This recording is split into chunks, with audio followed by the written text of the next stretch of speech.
He had to work hard to make the varsity high school hockey team. And he did. And it meant everything to him. And the players meant everything to him. There's buddies. And, you know, this whole year just really was hard on him. And, you know, it kept having little, you know, lights of hope that, you know, yep, we're going to play. They don't understand the ramifications and the mental health of these high school students.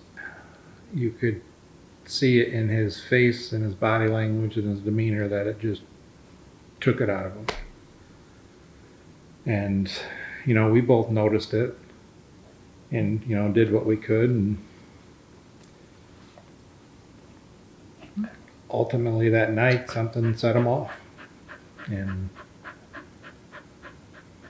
you know, unfortunately, you know, he chose to do what he did. They would have let them play and things could have I gone will back tell to you some right now, normalcy. if they're playing right now, he'd be sitting here and you would not be. 100%.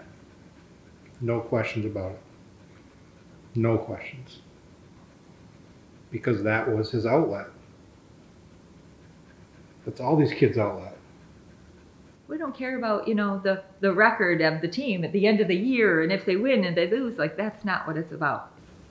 They've been so separated from their peers and their friends and throughout the whole shutdown and pandemic. And like, kids need that interaction. They need the support of their friends and their teammates, you know, let alone the endorphins that the exercise gives them that, you know, changes their mental state to begin with. You know, they need an outlet. And what do they have?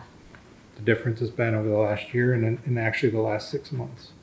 The amount of cases of depression and suicide. Where are those numbers?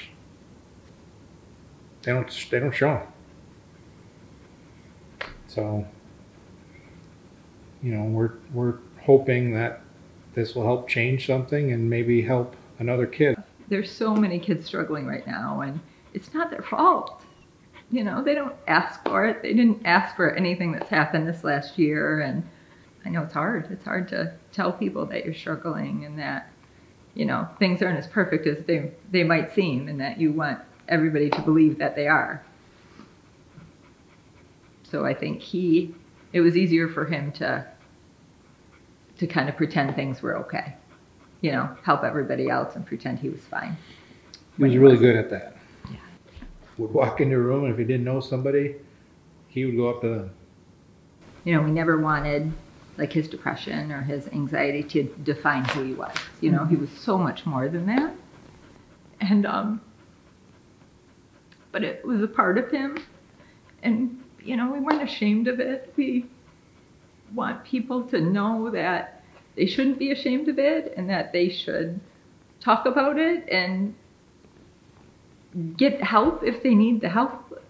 The sad thing is I wish he would have known knew that before how loved he was and how much he meant to people.